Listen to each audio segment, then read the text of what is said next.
your seatbelt. It's going to be a bumpy ride. Chrissie is hilarious. Chrissie, have you ever heard of the comedian Basha K. Ali?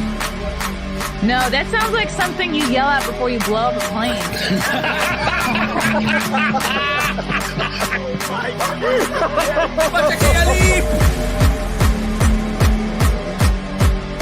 30 seconds remaining. But you know what? Good thing to say I dabbled in stand-up and something. I have any disrespect for you at all. I was very confused by the title, Everything Everywhere All at Once, because that's also what we call it when Ash takes off his shirt.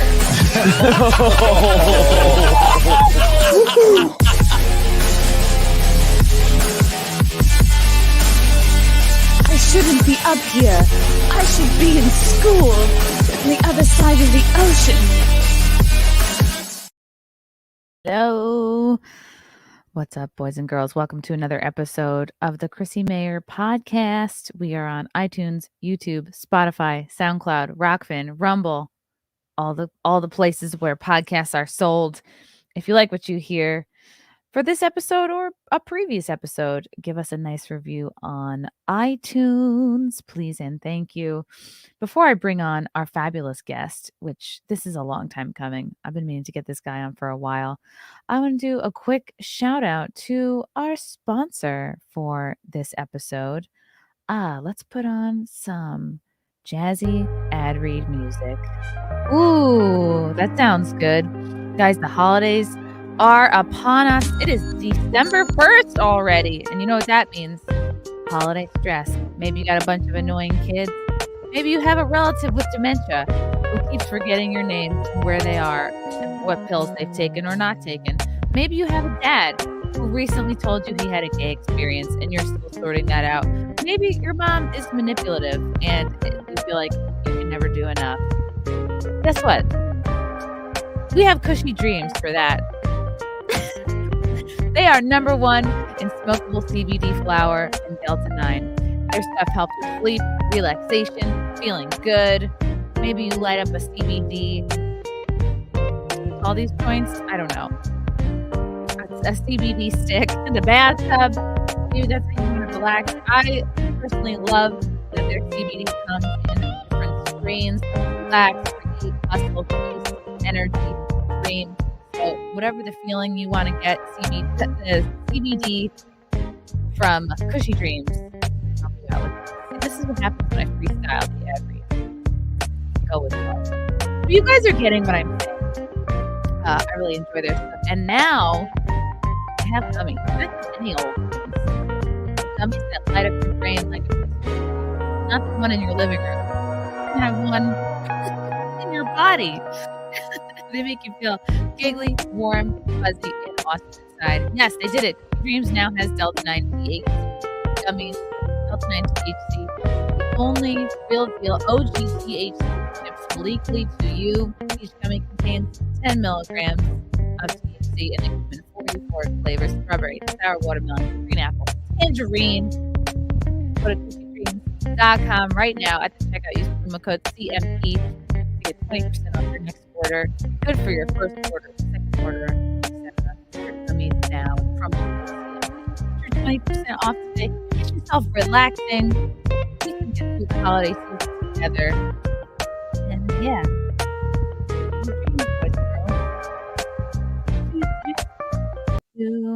What a great little ditty there. And if you guys have a complaint about my music, send me your tracks.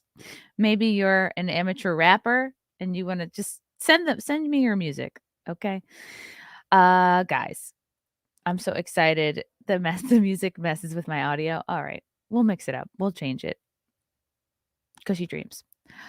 You know who I am so excited to have on today? Our guest. He is a content creator, personality. He works with Geeks and Gamers. So you guys might know him as Epic Mike. Welcome to the show, Epic Mike. Hi, I'm glad to be here. Yeah, your music was playing and I was getting down to it, but then I also was listening to your voice cut in and out. And I felt really bad because I couldn't yell at you. Darn it. To be like, hey, Chrissie. Hey. You're doing a bad job. Somebody said boomer audio. I hate that that's like the new thing, but I kind of love it. You're screwing something technical up is to be called a boomer. Yeah. It's warranted. Yeah, I mean, it is, but it's also kind of sucks when you get called a boomer because you're like, oh man, like trying, I mean, yeah, we're here on the internet doing stuff, which is more than like there are whole generations that didn't get insulted quite as much. I feel like millennials get insulted quite a bit. Yeah. For like not working, all the things. Millennials like a catch-all insult. Boomer is a very good insult for being technologically not with it. But no one ever made fun of the greatest generation.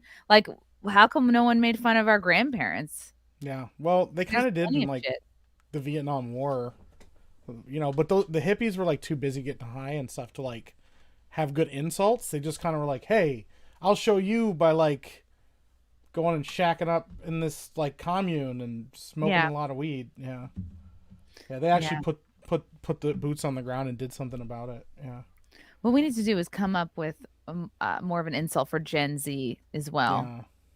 Like we can make fun of Gen Z for a lot. Like again, not having even less of an attention span than millennials. Yeah. Not knowing history, not knowing how to do like practical things.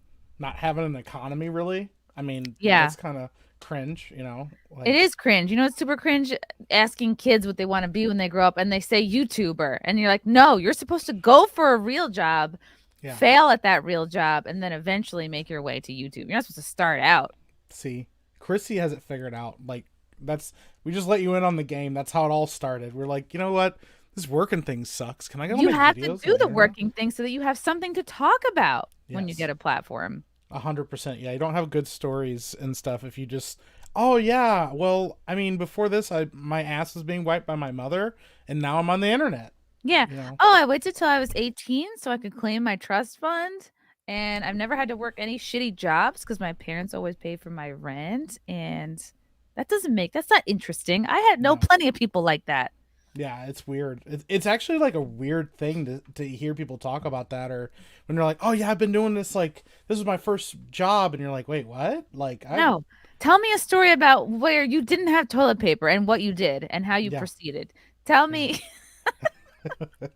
See, for example, I'm not saying that something like that has happened to me, of course. Yeah, no. Anyway. No. Yeah. Exactly. You got to earn this. Mike, how did you become an internet person?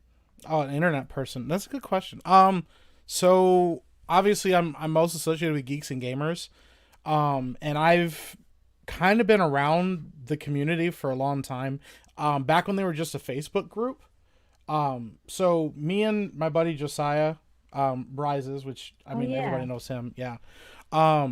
We were hanging out. We met through Craigslist, not through hookup, but he was looking for somebody to help him write a movie. And I was like, hey. We found each other in the male seeking male section. Yeah, but it was the platonic section. So we're like, oh, this is just two guys just broing out, just looking for friendship, bro. Yeah, hey man, I'm just trying to be friends. I know this is a bathroom in a park, but like, no, we're cool. Like, I know we're talking and there's a hole in the wall between us. Yeah, we just talked through the hole. We didn't do the other stuff. Didn't put your dick through it. That's nice. Yeah. How wholesome. How kind of us, Yeah. How literally wholesome. Yeah. Yeah. No, so me and Josiah have been friends for like a while, and he was like, hey man, I found this group on Facebook. They're kind of cool. This was back when Jeremy didn't let anybody swear. You weren't allowed to say anything unwholesome. Misconnections. Yeah. Misconnections. I remember Misconnections. Wow. Yeah. It's so crazy that Craigslist is basically gone now. I mean, it's still there, but it sucks. Yeah. But like, it was like social media, Misconnections would be like, I saw you on the G train. You had a blue scarf and did you look at me or did you just have something in your eye? Yeah. And then somebody would be like, oh my God, that guy was looking at me. Oh geez, I can't.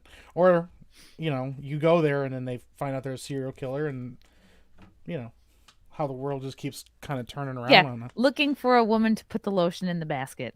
Yeah. And then somebody was like, you know what? I like lotion. So, but yeah, so he introduced me to Geeks and Gamers, and like I said, this was before they allowed us to swear things. So like, it was very like chill group, and there was like, if you guys get into arguments, I remember sometimes like arguments would get intense enough. So what year was this? This Facebook group, Geeks and Gamers. This is before the YouTube channel, I suppose. This was well before the YouTube channel, because I remember when they started the YouTube channel. Let me see when Man of Steel came out. Was kind of when I started in the group. So this was 2012, I believe, is when I joined the group. 2012, 2013. So yeah, I used to I remember when like fights would break out in the chat about movies and stuff, and then if it got bad enough, then we had to, like, the ban hammer would just go and people would just get kicked out of the group, just like, because there's like no arguing. Totally different thing now. But yeah, so I've been I remember when they started the YouTube channel. I remember the first time they ever did a meetup and stuff. So I've been engaged with the group for a long time, and me and Jeremy like would get in these massive arguments on Facebook all the time about movies, because he has bad opinions about movies and I have good opinions, and I'm the only one that's right about him. So yeah, we'd get these massive fights, and that's how I got known. Was like I would just like show up, and Jeremy would be going off, and then like just I would message me, go like, dude, Jeremy's going off again, and then like we'd fight and yell at each other and stuff like that, and he's like blah blah blah. But then yeah, a few years back, like this was like 3 years ago, I think now, or 2 years ago. They started doing gaming streams, and me and Josiah game all the time. So he's like, dude, do you want to just jump on these with me? And I did. And apparently me screaming and yelling at people and screaming obscenities like a madman was enough for them to be like, hey, you're kind of fun. Do you want to just like stick around and jump on more streams and do more stuff with us? So that's kind of how it got started. Yeah. Wow. Okay. So tell me about Mario Kart. That's how you were brought in. Yeah. Well, so I got brought in on Call of Duty first. That's how I got. That was my early streams. There's like some videos of me like failing and doing terrible, and then making fun of me, or doing well and being awesome. Yeah, and then Jeremy was like, "Hey, you don't seem miserable enough. So would you like to play Mario Kart with us?" And Josiah was like, "Don't do it." And I was like, "I'm gonna do it, dude. It's Mario Kart. How bad could it be?" And then what was it? The second game that I played it, my wife was like, "Listen, like, you're making the windows shake in our kids' room. Like, you gotta chill." And I was like, not in a fun way. Yeah, not in a fun way. I'm like, I can't. I've tried. Oh yeah, no, not in that like way. The kids, not the kids' room. Never mind. Yeah, you're waking the kids up. No, we have methods for dealing with that too. But yeah, it those kind of methods don't work so well when you're playing Mario Kart. It would be weird to have like blankets and stuff over the doors and stuff for Mario Kart. But yeah, so like, I don't know. I started playing it, and this is not even a joke. I'm not that loud in real life. I can be loud, but I'm pretty chill. But Mario Kart is like the worst thing in the world to me. And I love playing with people on it, but I also hate it at the same time. And so it just became a thing on Sunday nights. Like, my wife would just go out in the living room and just turn something on, put headphones in. And then we got noisemakers in our kids' rooms so they don't hear me. Cause yeah, it's loud. It's kids very are loud. the noisemakers. Yeah. Yeah, that's true. I have a dent in my wall. I've never thrown or broken a controller or anything playing video games. I have a dent in my wall from Mario Kart. Yeah, it's pretty rough. Wait, can we see it? No, or oh no, this room is way too messy for me to show you. Yeah, you'd see all the like soda cans on my floor and stuff. It'd be gross. The it's one like right corner here, that I'm looking at looks nice. Imagine it's just like the one corner is like nicely painted and it's neat and tidy, and then like you just turn the camera even like 2 feet and it's like looks like a hoarder. That's kind of my situation, to be honest. See, you got to figure it out. Yeah, I was like, if I just make this corner look nice. I used to just have a pop-up screen behind me, and I was like, this looks awful. And then one time I hung a blanket over it, and somebody's like, are you in Baghdad, like hiding in a tent somewhere? And I was like, yeah. That's what's making going a terrorism video. Yeah. Yeah, it looked like you that. have demands. Yeah. So like I fixed it and changed it and got like a nice background and stuff for it, because I figured if I'm gonna keep doing this, I try to look somewhat presentable. But yeah, and look, you can see right here, like I have to make sure that my mess doesn't creep into the frame, because even if I turn my camera a little bit, you can see like a huge pile of receipts. Yes. And then all this. Look at that. Chrissy's got it figured out. It's a lot. Yeah, a lot of it is like below the camera line, like this there. People ask me all the time why I don't hang this up. This thing. It's just sitting on a box of like unput together 40K parts. And then before that, there was a box full of other things that I can't talk about because I don't want people to know what was in the box. Those have been since moved, but yeah. It's okay. You can talk about your sex toys. Yeah, there was a lot of them in that box. There was a lot of stuff in that box because I was moving stuff around in my room and it got all put in a box and then it just sat there and I was like, it's closed. Nobody could see in it. Now I had to move it because, we had to do stuff. So It's so easy to forget about stuff in boxes. Like, it's kind of amazing. Like, I opened a cupboard the other day that I haven't opened in like maybe a year. And I was like, oh my God, that's where all this stuff is. yeah, It's like exciting. It's like a gift. It's like a gift. Hoarding is just a gift you give yourself for later. yeah, dude, you're on it. I'm like, I feel so validated right now about all of this because you open it up and you're like, oh my God, I forgot we bought all this stuff that we have used once or twice, but we haven't, and now we get to use it again. It's like a fun little thing, Yeah. You're like, oh, look at all this expired food. No, Yeah. I just found a bunch of like bath bombs the other day and it got very exciting. Did you? Yeah. Like I said, I don't want to. It's mostly for my sake that I don't want to tell everybody what was in the box. But yeah, there was a lot of stuff in that box. I was. We'll very just say happy to comic find it. books. Yeah. Yeah. Very explicit comic books. Yeah. And I think I met you not on the most recent trip to Orlando, but probably even before that when I went to the Geeks and Gamers house. I think you were working on, were you putting together Legos that were being filmed? That was For Ben. Geeks and That's Gamers? actually really funny. You weren't doing the Legos? No, I wasn't at that meetup. That was actually Ben. He came with Josiah. Ben's a guy that exists. Okay. Yeah, he's a person. No, he works with me. So me, Josiah, and Ben all like live within like a pretty decent proximity, like all within an hour of each other. So Ben has like been involved in stuff that we've done. Ben's also been in Geeks and Gamers he's been there longer than I have been. So yeah. Just see how many times you can say Ben. Ben has been there longer than I have Ben has been. been there. I was like, yeah, wait a minute, stop saying Ben. He's been working.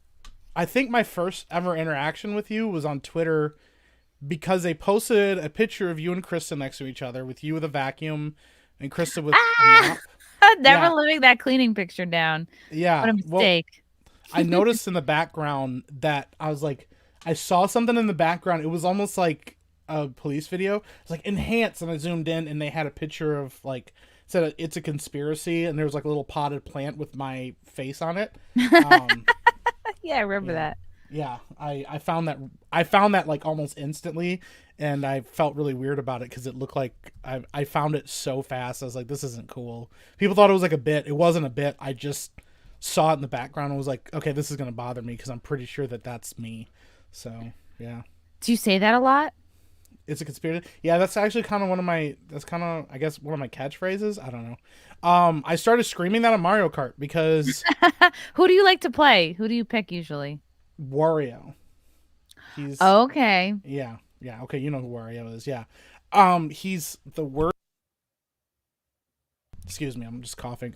He's I like like that you're muting to cough. You could I'm into free speech. Cough away. You know what I mean? Just let it out. Well, I just like I see some people that do that on the internet. They're like, oh, and you're like, Or what? oh. Or like certain people who burp on your Yeah. stream. No, we're not Yeah. going to name anyone in particular. Or getting, accused of farting on Tuesday night's main event, even though I didn't, but they accused me of it anyways. Wow. Yeah, no, I used to yell that out because it was weird that the same three guys were winning every week, and it seemed like no matter what I did in anything, I couldn't win, and I was like, it's got to be a conspiracy. But I'm actually, I used to be a really, really, really big conspiracy theorist. I've gotten a little bit better over the years, but I used to be like really heavy deep into it. What were your favorite ones? Or I do you ever really stop being a conspiracy theorist? It's like if you're a free thinker and you question truths, does that ever really go away? No, it just I brought it from like level 5 up to like level 3. My wife did this. I've told this story a couple times, but I love telling it. So what happened was I think this was the conspiracy. I remember watching a video and some guy was trying to explain that Dave Chappelle was a clone and that they were cloning these celebrities. And so they would take these celebrities and then they would die or they'd off them and they'd clone them. And then that's why sometimes they look different or sound different. Sometimes I think Britney Spears is a clone. I go back and forth between thinking she's a clone or she's so MK Ultra that she's basically retarded now. It's hard to know. And I remember going home one day and I was like, they're cloning Dave Chappelle, and I'm pacing on the floor and I'm like, they're cloning celebrities and they're doing all this stuff. And then my wife was like, what are you gonna do about it? And I was like, what? What do she was you like, mean? What am I going to do what about do it? you do? Yeah, and I was like, Tell everyone. bitch, they're cloning people. Don't you understand how important this is? She's like, are you gonna go and like try to help Dave Chappelle? I was like, well, no, but people, I know. And she's like, if you're not gonna do anything about it, don't get so upset. Just like, Wow, chill. your wife is very wise. Yeah, she is. That's why I married her. She was a lot smarter than me, and I was like, hey, we'll punch up to that. If you like me, I'll marry you quick. You know. Isn't that almost like a white pill? It's like you accept that even if this is truth, is that what you want to spend your 24 hours of the day? Do you have precious hours and precious life? Yeah. What is worrying about this going to do? Exactly. Unless you're going to like embed yourself in this and give up everything you know and love in search of this one truth and proving it to the world, then it could just be like a time waster or just fun to think about, but don't let it take up time away from stuff that you're actually working towards. Yeah, 100%. And I think I think that like life is about balance, and I try to always seek balance. I think that there's always like gray areas, like jokingly, like 50 Shades of Grey is kind of like more the area people should be living in than like black and whites, because there's very few actual black and whites in life. You mean people? Huh? Oh. Well, yeah, that too. I mean, well, yeah, because we're all kind of like a shade of mocha now, but that's a conspiracy theory in and of itself. I'll say this because this person, I don't really care if this person ever finds out that I mentioned this. I had somebody approach my wife the week before our wedding. He told her that the only reason I was marrying her, the only reason black men married white women was so that they could darken up the race and get rid of white people. You can make the opposite claim too. There's so many, particularly white feminists, calling for the end of white babies and imploring white women to get with black guys because they hate the white men, aka their dads, so much that they want to just phase them out. Yeah, it was kind of crazy. I was like, that was nuts. She didn't tell me about this until well after that person was no longer a part of our lives, and I was really proud of her for it because I would have punched that person in the face. But he also didn't know that my wife's half Puerto Rican, so he just sounded really ignorant. Yeah, it was. Wow. It was pretty. And really, funny, you're more like latte colored. You're not like look at me, I am the captain now. Like you're just. Yeah, Nigerian. Yeah, I'm not Nigerian. Yeah. Yeah. I get made fun of a lot actually for being light skinned, mostly by Ripa. He says he did. He says he didn't make fun of me about it. He did. So it's so weird to just make fun of things that people have absolutely no control over, which is why I like to make fun of people for being fat. And by people, I mean Carlin. That's fair. And I mean, I'm fat. I make fun of myself. No, fat. You don't count. Oh, okay. I like that. Well, that's very kind of you. I appreciate that. No, it's one of those things. Like, it's honestly an inside joke. Because like when I was growing up, I had like a group of friends, and I was like the light skin of the group, and so everybody makes fun of the light skin guy. But then we all like, the thing is, we used to make fun of people for like everything. It didn't matter what you did. Like, you were gonna get made fun of for something. So right. Yeah. So I was just like, whatever. Yeah. It's like bonding. Like making fun of each other is kind of like bonding to a degree. Oh yeah. Yeah. We used to like just sit around and roast each other for hours. Yeah. And then you'd laugh when you got made fun of, but you really wanted to cry. But then when they made fun of somebody else, you'd get in on the joke. So it was kind of like it would just pass the buck. Yeah. Mm-hmm. Yeah. Okay. So you drop your clone conspiracy theory, or at least you put it on the low setting. We dropped it. Yeah. Yeah. You're like, I just put it away. What else do you think is, I think flat earth is fun to think about. It's the same thing. Like, even if it were true, yeah, you still have to get up and go to work tomorrow. You still have to you still are going to, if you have to travel, you're still going to get in a plane and look outside and everything looks the same. Time doesn't change. I don't know. Oh, but the elites kept the truth from us for decades for their own benefit. It's like, okay, I still have to make dinner. Like, yeah. Sorry. I don't know what to do about this. I can't go before like the world and tell everyone, hey, look, the earth is flat. I proved it, Yeah. I think probably I've settled into like, I think the fun conspiracies are, I don't know, they're not fun anymore. Like, I guess they used to be a lot more fun until like a certain thing happened recently. like 2 years ago, where everybody got locked in their homes, Hmm. and then we all actually saw like the powers that be basically tell everybody something that wasn't true. I don't know. I'm not referencing anything specific. Obviously. No, that's just an example. Yeah. Just an example. Like, yeah, imagine, mass panic around the world and everybody was just like regulated to their homes for like 2 to 3 weeks, maybe some people months. And maybe the powers that be know that fear is a very easy way to control people. Yeah. So throw in a lot of fear. Yeah. Yeah. My favorite conspiracy theory, honestly, is the gay frogs. Because you can't deny the microplastics. You can't Nope. deny birth control being in our water Yeah. supply and other Nope. and other pharmaceuticals. Yeah, that's my favorite one because I like to use that on people and they're like, oh, yeah, gay frogs, huh? And then I'm like, go look it up. And then they look it up and then like message me and they're like, dude, what the fuck is this? And you're like, I went outside. There was a gay frog pride parade going on at the lake. I don't know where they got those little flags from, but it's actually pretty impressive. How did they get these lily pads to be rainbow colored? Yeah. So like, that's probably my favorite one.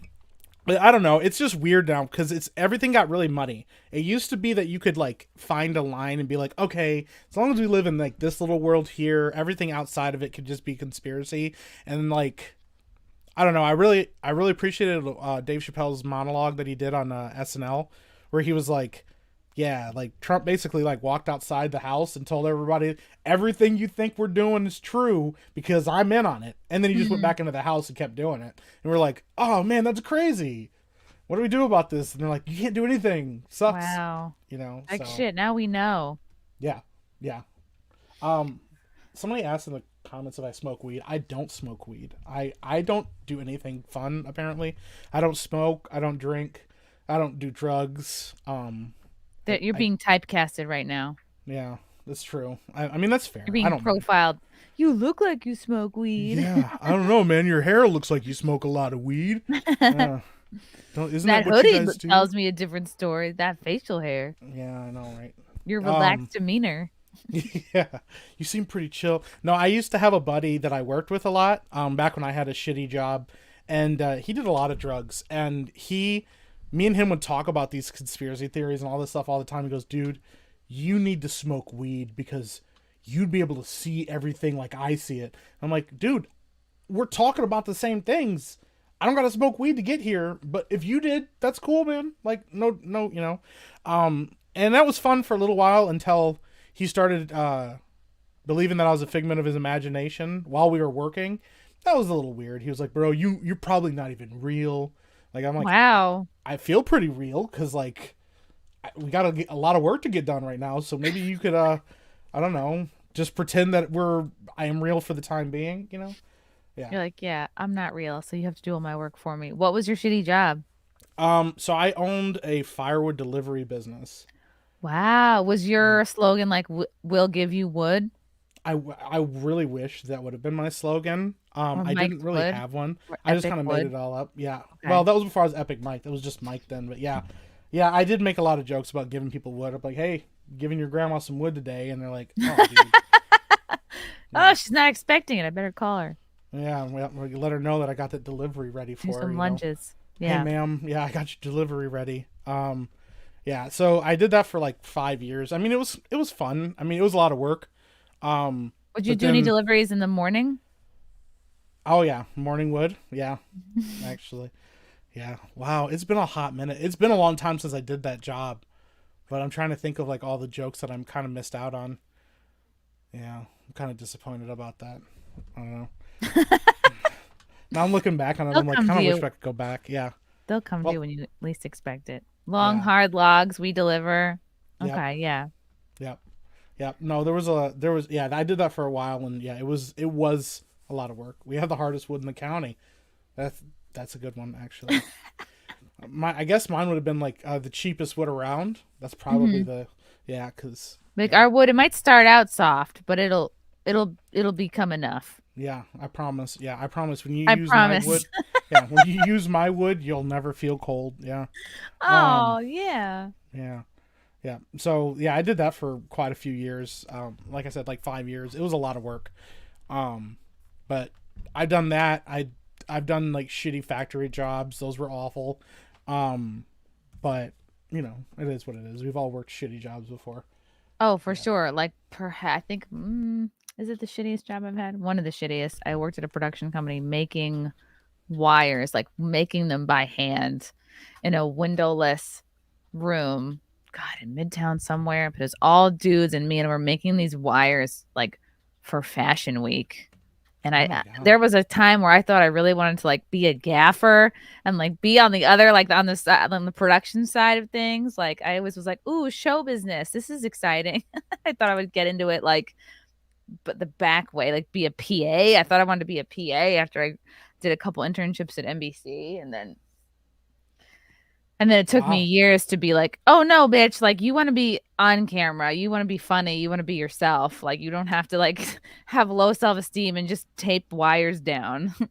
That sounds awful. So yeah, I mean, obviously me and Josiah, we have a production studio that we do stuff with. And I watched the grunt work. I mean, like obviously we're all kind of doing the grunt work because it's very small right now. But yeah, watching somebody like run around and like put batteries in things and like move wires around, I'm like, ugh, like gross. I'll like sit in my chair like, oh man, look at that. Yeah, can you go over there and do this now? Yeah, I don't envy people that get stuck in those positions, but I have friends that love doing behind the scenes stuff. If you love it, hey, awesome. But yeah, I mean, look what you're doing now in front of everybody. Yeah. Tell me about the EpicVerse. Oh boy, what am I allowed to say? Ooh, I'm just kidding. Is it still in its fledgling stages? Yeah, we're still very new. Obviously, we have like a little bit of stuff, and we've told people it exists. Me and Josiah, like during 2020, we're working on a bunch of like creative projects that really didn't go anywhere, because we were just busy working and just trying to survive, and this was during the time when his channel got demonetized, and then he was like, "Hey man, like." My channel was remonetized. Then he moved and he went somewhere where he didn't have any internet for a while. And he was like, dude, this sucks. And I was like, well, I'll tell you what, like, let's work on some ideas and let's shoot this little promo that we want to do for you coming back to your channel. And like, we'll do like this whole, we put together this whole conspiracy that I murdered Josiah and buried him out in the middle of the woods somewhere. And then he came back to life and brought himself back and all this stuff like that. And we shot this whole thing. And he was like, dude, I miss doing this shit with you. And I was like, dude, me too. I'm like, we got to do something about this. We have like platforms now. We have people that are talking to us and watching us. And right now is probably the best time that we can do this. So we should get together and we should start a studio and start making movies and stuff again. And he was like, yeah, dude, I'm totally with it. So we came up with this idea and we had all these plans and we were like working on scripts and ideas and stuff like that for some projects we wanted to do. And then, this was, 7-8 months ago. A certain young, strapping black man came out with a company called EpicVerse. Kind of kicked the doors down on everybody, and we were sitting there going like, "Oh shit, we got to do something," because like he just like made like $3 million, almost $4 million doing this. So it was so exciting to watch that happen in real time. It really was, yeah. How he handled the haters. Oh I mean, he still has haters. He does, and I don't know how he engages with all of them because it's crazy. But that was the big thing for me, was like, you know, watching somebody actually do it. We were already planning on it, and we've already been working on it, and we had a lot of stuff already behind the scenes done, but it just kind of accelerated everything. So yeah, that's the hope, is that, you know, probably in the near future here we'll have some like a big announcement to be able to show everybody everything that we've been working on. But we're kind of doing it like, you know, Rippa did. We want to have some actual content for people instead of just telling everybody what we want to do and then going, cool, good luck. Like, I hope it happens in the next couple of years. I actually want to be able to say, like, here, we actually have stuff to show you guys. So, yeah. Okay. Yeah. Can you talk about, like, your goals or what you'd like to be doing?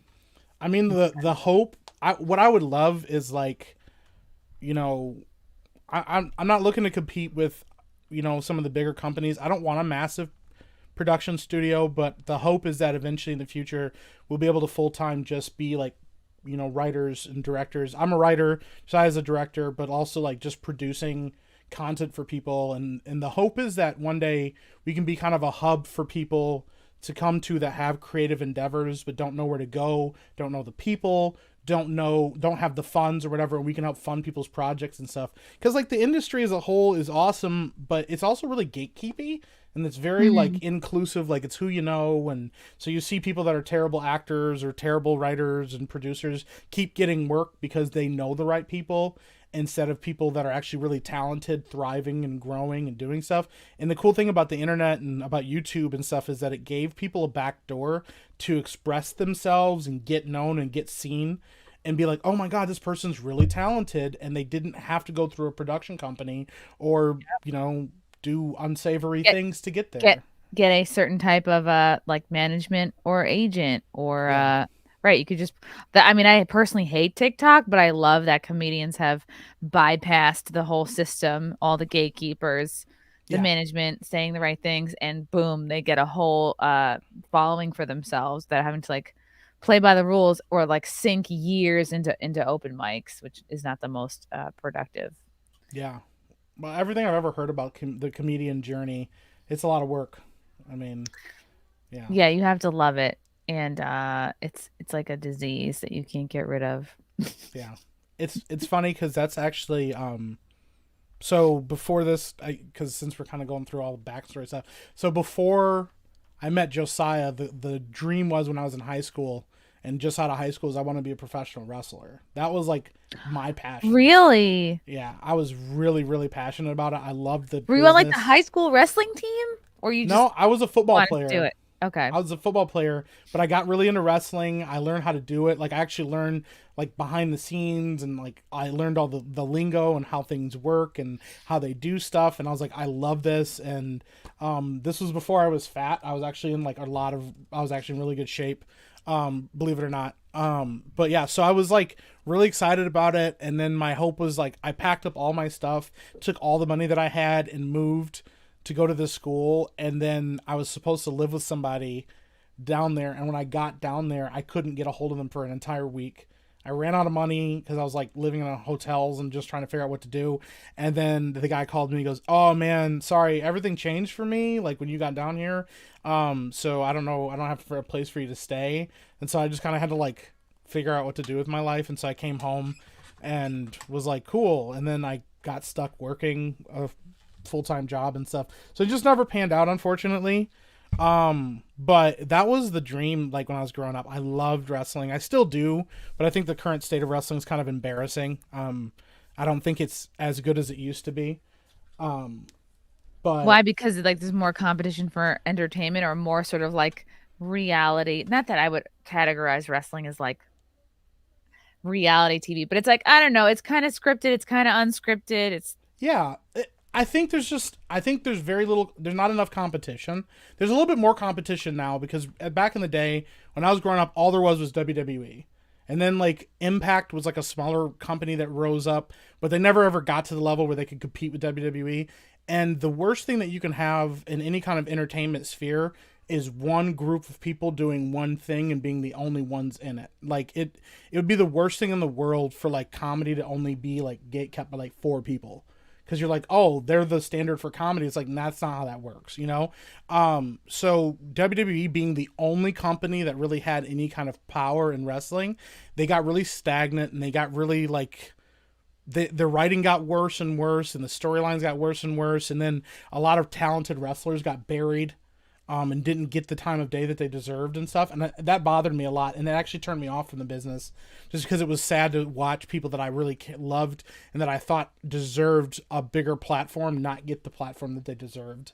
So who do you think were some like underrated wrestlers who deserved more? He's a little bit bigger now, but he's not in his prime anymore. Bobby Lashley was a guy that I was a really big fan of when he was coming up, when he got into when they brought back ECW. I know you probably don't know a lot of this, but Bobby Lashley was a guy that came up. There was a wrestler that was actually, he got big on the internet first. His name was Zack Ryder. And he got really big on the internet. He invented this internet championship where basically it was like at any point in time, any wrestler could like challenge him for his belt and stuff. Like he was like this really cool, really awesome, like early prototype of like what an internet YouTube star could be.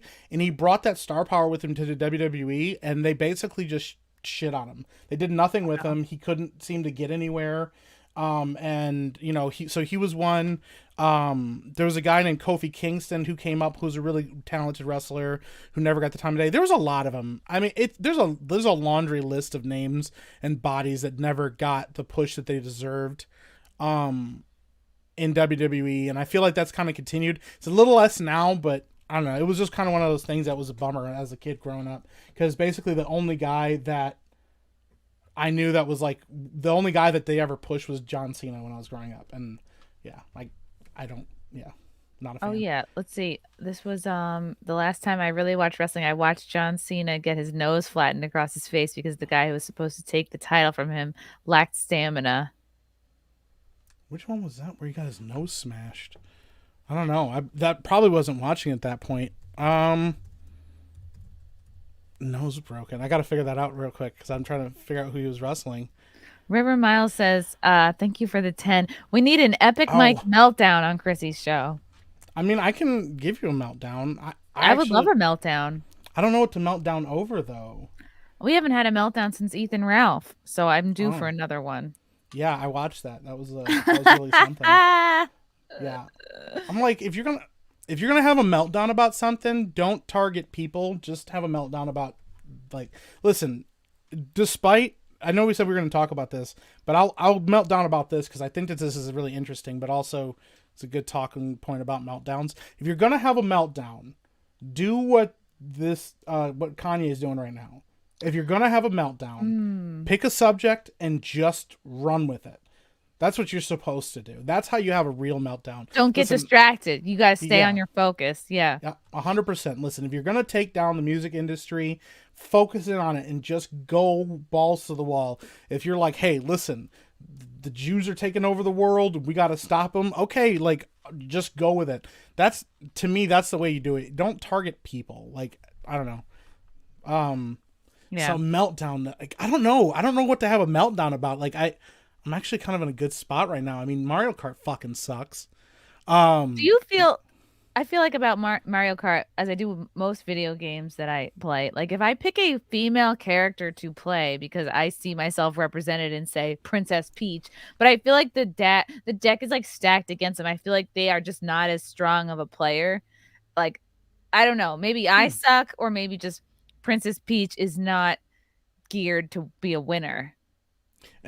I mean, there is a little bit of a build behind it, but some characters are just worse than others. Like, me picking Wario is me literally just going, I'm going to pick the same character because I don't care and I'm not going to stop using him. But he has, like, the worst handling of any character in the game, and so he's Is it because of his terrible. temper? Well, it's because he's fat, and he's really fast. But, like, he doesn't have good handling. So, like, it's hard for me to turn corners. He runs into shit all the time. I go off the map all the time. And if I just stopped picking him, I probably would be all right. I probably would be good. Peach always driving into the curb, can't parallel park. Yeah, it's crazy. Yeah, half the time she can't see over the steering wheel. You're like, what is going on here? Yeah. Asks for directions too often, doesn't just figure it out on her own. Yeah, come on. Yeah, what do you need a map for? We'll get there when we get there. Yeah, I don't do any of that stuff. I need maps. I don't know. Like, are there any Asian characters in Mario Kart? No, probably not. Yoshi? No. Probably. I don't. Maybe. Toad. Toad would probably be. He's a mushroom, but I feel like he's pretty Asian. Toad, if anything, is probably just like a midget or dwarf.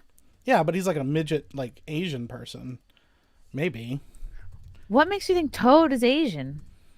Because he's tiny and small.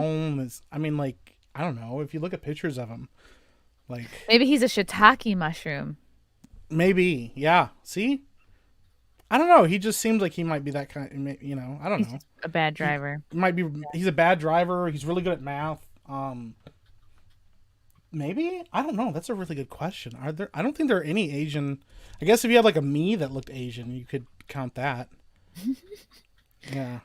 Someone in the chat thinks that was a shit take or a shiitake. That's actually pretty good. I don't know. Like, I'm trying to think of Asian because Mario's Italian. I don't know what the hell Peach and all her like family are. Peach seems like a wasp to me.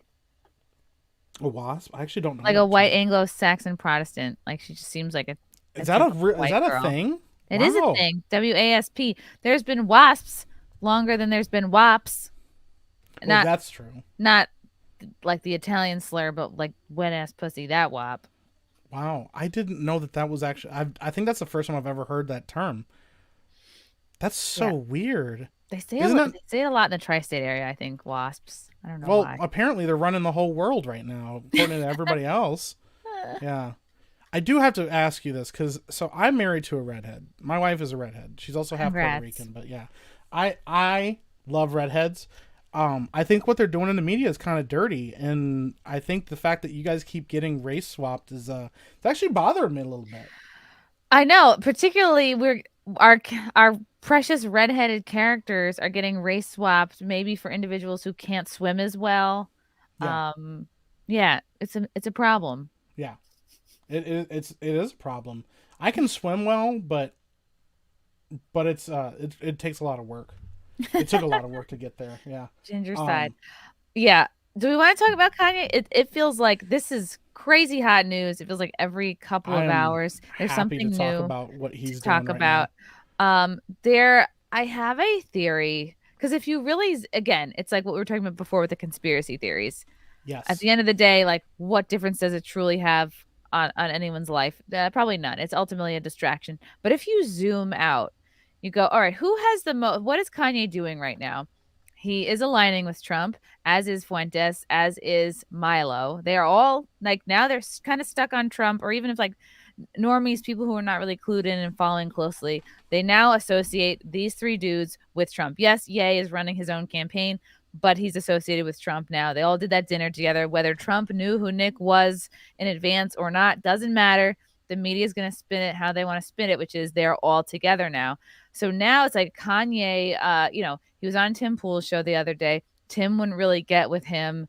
Like, he wouldn't agree with him on the point that all Jews equal, all media equals all of the elite. They're all one and the same. And he was like, he kind of just didn't want to relax his standard just because Kanye was on. He wasn't like, oh, I'm really starstruck, I'm going to just throw away my show format and let him have carte blanche. And people give Tim shit for that. They're like, oh, you failed. You took the L. Like, he walked off. You blew it. There was a lot of that. And then we see Kanye today go on InfoWars. I'm still catching up on this interview, but I think he was on for like 3 hours. I think he was on for a while, yeah. Talking about anything and everything. And of course, what is the left? What is the mainstream media? They can't wait to use the soundbite of him saying, I like Nazis, or I love Nazis, or what did he say? Or I love Hitler. Yeah. I love Hitler. Yeah, he said that. He really said that, yeah. So it's like, it's interesting. It's almost like, did he want to say that ultimately on Tim's show? Tim wouldn't give him the space to say that. So he walked off, and here he is on Alex Jones' show a couple days later, kind of saying the same thing. He says, and then of course this is Daily Mail. I always like the Daily Mail because they're what are they, British, European? It's like it's nice seeing what other people think of what's going on in America. I like Hitler. Balaclava clad. Balaclava, yep. Okay. And I think that I called it a bodysuit. The thing Kanye was wearing, was that not a Balenciaga bodysuit? Because we saw Kim Kardashian wearing the same thing. I don't know if it was Balenciaga. Well, I don't know if it was Balenciaga, because here's the thing. He's like, I think this is like a total side thing, right? I think Kanye has like a thing for like bodysuits and like gimp suits, because Kim didn't really start wearing that stuff until she married Kanye. Right. And Kanye, I think, has a thing for that stuff because he was the one that really started doing it. So I think he's kind of the one that's, I think he's like, hey, you're my wife. He's really into neutrals and like everything. Like, one of their houses, everything is all white and modern and like clean lines and like almost like a carved out cave, Absolutely. Maybe he just doesn't like clutter. Who knows? But of course, this is so whatever it is, Kanye West has full mental health breakdown on Alex Jones' podcast alongside white supremacist Nick Fuentes, and he spouts more anti-Semitic bile and encourages people to visit R. Kelly and Weinstein in prison. The disgraced rapper said he likes Hitler. Of course, this is the first thing the news is going to pick out. Yep. And told people to stop dissing Nazis. He denied the Holocaust, saying Hitler did not kill 6 million people. That's factually incorrect. I'm not trying to be shocking. I like Hitler. The Holocaust is not what happened. Hitler has. And here's the thing, like, even if this is how he truly feels, this is not the fight to have, right? And I've heard people state their theories on this. This is not the fight. This is not the debate to be having right now. It's like the most important issues in our country right now is like, can we trust our elections? Do we have a democracy anymore?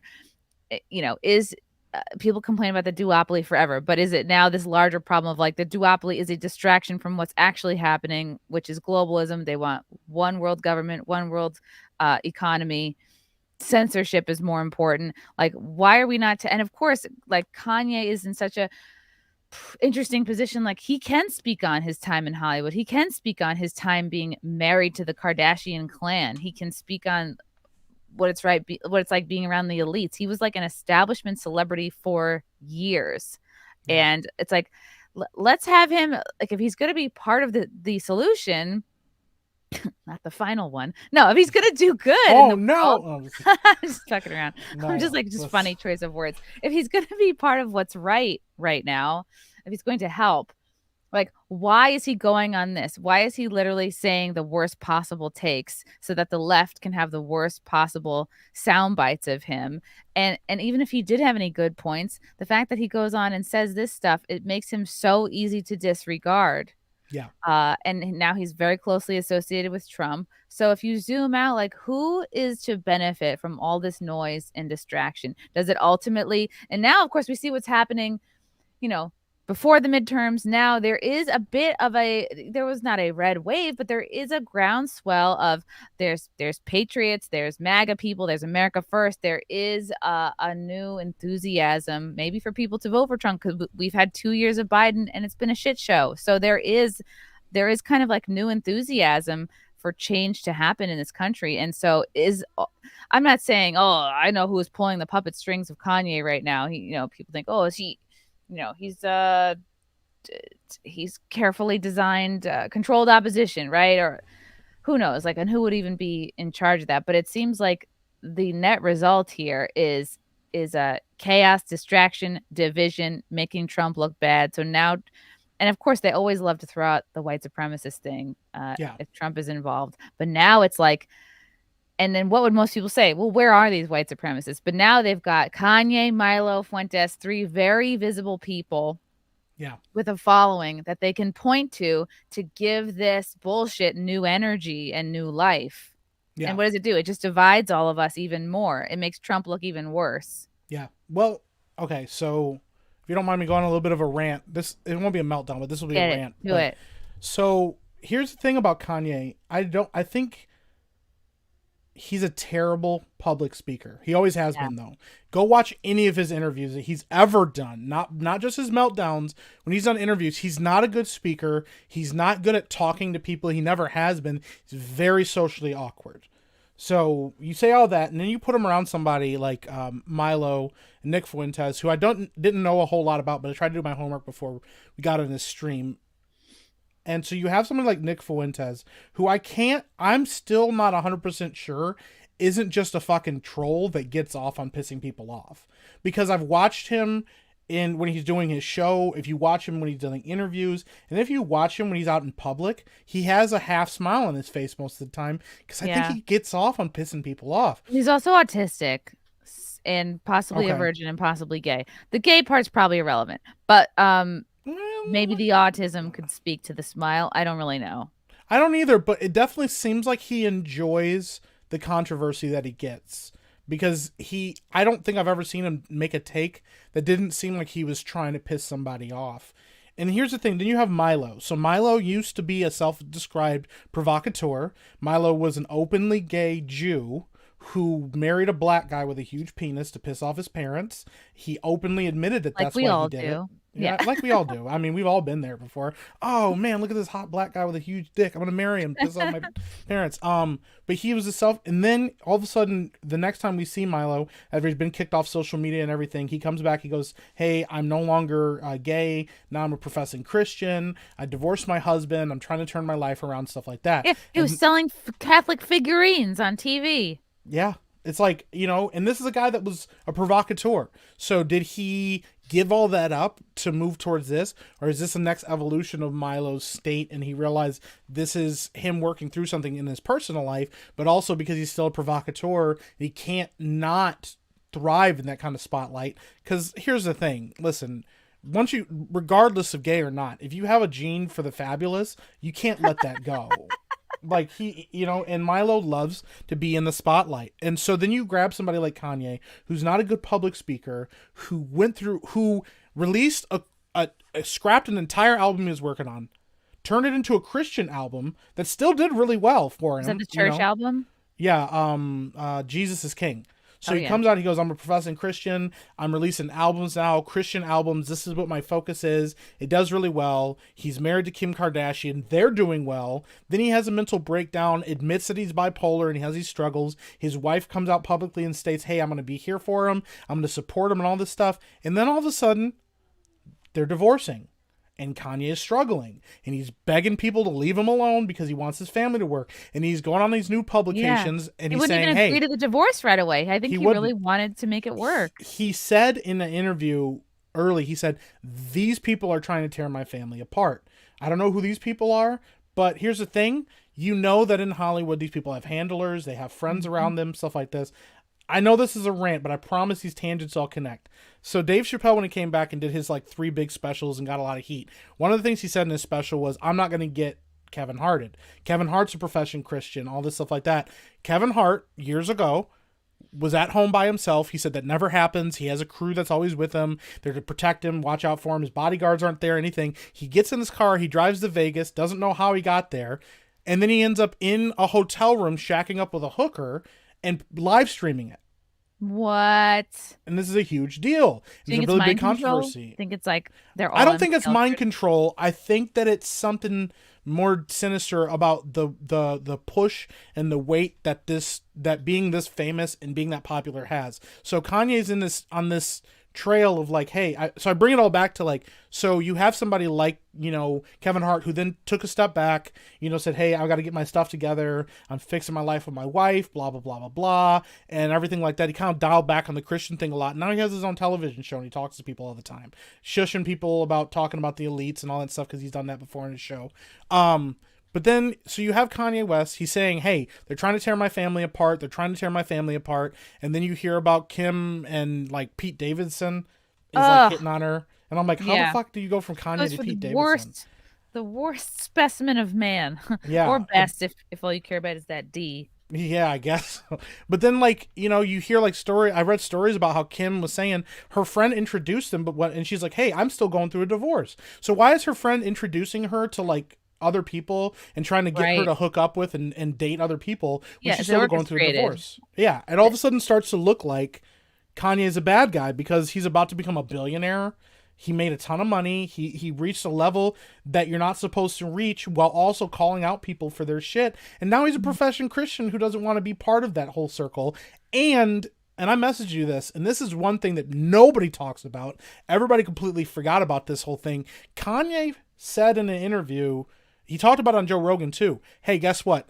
I'm going to start my own company. I'm going to start my own school because these artists and musicians are getting bad deals. They're getting bad contracts, and they're being roped into an industry that leaves them penniless and broke and relying on the industry to keep going. Wow. And so he goes, I'm going to make a company that gives people good contracts and helps people get out of these bad contracts. Who was also saying at the same time that he was? Dave Chappelle. He told everybody, they will literally make you sign over your rights and everything that belongs to you. They take everything they own from you. And then if you do anything, outside of the norm, like Dave Chappelle said, hey, I don't want to do my show anymore, then what did they say about him? That he was a drug user, he was an alcoholic, that he was mentally unstable, all of these things. Transphobic. And all this stuff. And then he goes to Africa and disappeared from the public eye for a while. So, like, you can start to see a pattern, and it's not just with black men, but I'm just in general, you can start to see a pattern on how when certain people that are of a certain level of influence start to kind of like go, hey, I don't want to do this anymore. Michael Jackson did the same thing. He said, hey, these are really bad contracts. I bought all the rights to all of my music. Everything I own is mine and stuff like that. Wow. He started calling out Sony. There's interviews of Michael Jackson saying Sony and the people that run that company are evil. They're terrible people. They do evil things. And now, so then Michael Jackson's whole legacy has been tarnished by did he diddle kids or not. So now you have Kanye West surrounded by people spouting off all of these like anti-Semitic rhetoric. But what he's if Kanye was actually able to articulate his thought, what Kanye was trying to say, I believe, I could be wrong, don't cancel me for this, is like saying, hey, as a Christian, I'm called to love my enemies and I'm called to love everybody. And so my job isn't to constantly talk about and talk bad about people that we perceive as evil. It's to love people where they are and hope for redemption for those people. So if I spend my whole life condemning Nazis, then I'm not actually trying to see people that are being victimized called out and like see them bettered. And then he's actually calling out people that he is perceiving as enemies. So people that run these studios and run these companies and run these production companies, and they happen to be Jewish. And so if you have a guy that's amplifying, like Nick Fuentes or Milo, who's amplifying the idea that these Jewish people are the ones causing all of his problems, what he's actually saying is, hey, these people around me are bad, and if I criticize them, they call me anti-Semitic. So there's a lot of layers to it, but if you actually start to like dissect it, it's just a really wealthy dude saying, hey, I'm having a really hard time right now. And like, I'm trying to turn my life around. And these people are going to throw everything that they have at me to say that I'm a bad person. And now, like, he goes on Alex Jones' show and he's saying all this stuff. And yet, like, what Kanye said was stupid as fuck. Like, he really, like, don't say that. Like, don't give the left. They are salivating for him to say some shit like that so they can use it as cannon fodder for anybody right of center.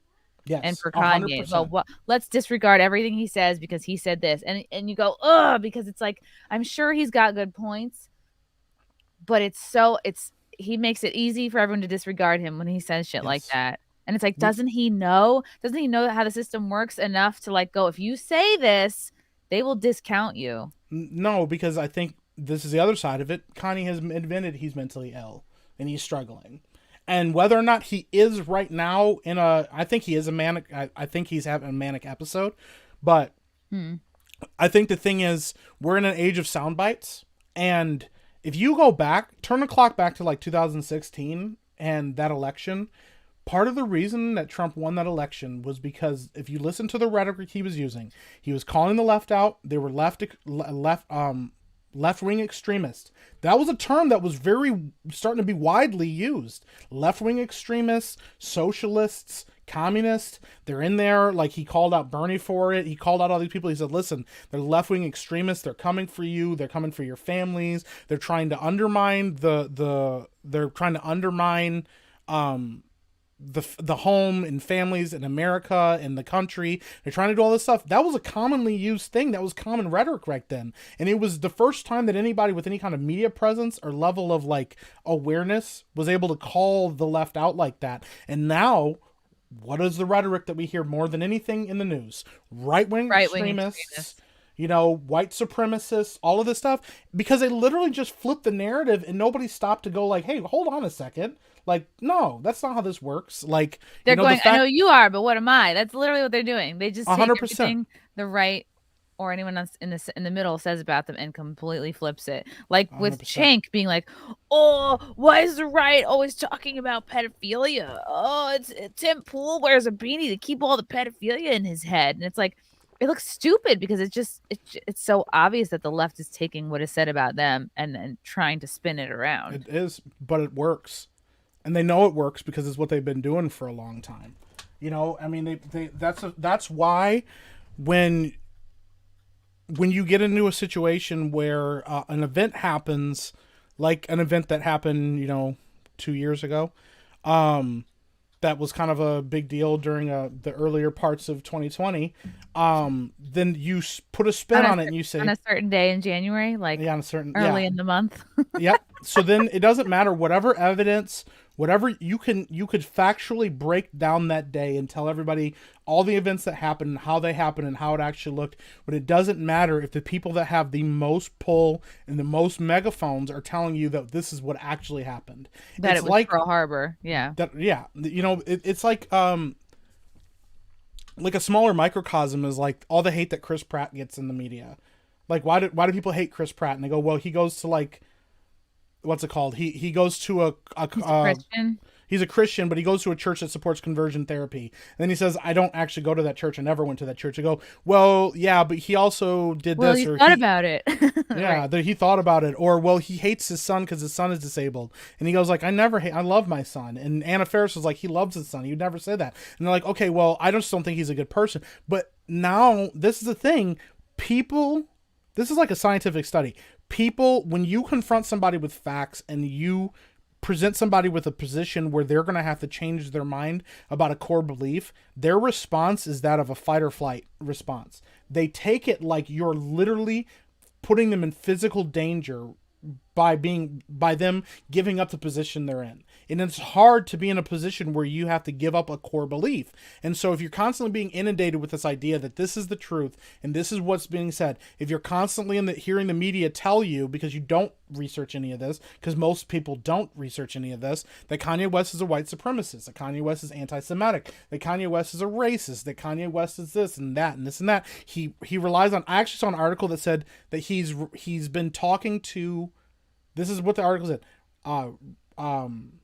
white supremacists, what was it? It was white supremacists, anti-Semitics, and right-wingers. But it was just right-wing. Because now it's not right-wing extremists, it's just the right-wing. The whole right-wing they've managed to shorten it. Now it's like you say right-wing and the extremist is implied. Yeah. I have never seen a time where somebody was like, hey, we should get rid of an entire party because the entire party is corrupt. Like, well, they want a one-party system because that's globalism. Then it's globalism. But people are like now, I mean, if you look on like TikTok and stuff, because TikTok's full of, it's designed to build extremism. TikTok is full of people saying, yeah, we should only have a one-party system because the right is so corrupt that we can't keep it around anymore. Wow. And that's insane because at the end of the day, it all needs to be balanced. Like, actually what happened during this midterm election was like a level of balance, a modicum of balance, because now no side can really push the other side around. Yeah, this is smart from Thomas. The left is never challenged on their beliefs the way the right is every day. So when they run into the smallest challenge to their ideas, they fall apart. Or they go, hate speech, censor it. And if you're in a position on the right, or you're in a position of power and you say, okay, cool, we got back to a level of centrism, let's chill. These people are not chill. They felt like they were literally in danger. They said, I saw somebody actually put this on Facebook that I personally know. They said millions of women are dying in the streets because they overturned Roe v. Wade. And I'm like, where? They're not dying in the streets anywhere. But no, are we talking about the existing people that are dying via abortion? Statistically, women lost their rights and women are dying in the streets now. But that's the narrative that was being pushed. And so if you get people to associate these policies and these governmental systems and even political parties with your personal beliefs or your personal safety, now you tell somebody, if you don't go vote blue, you're putting your life in danger. You're in danger. If you don't wear this mask, your grandma's going to die.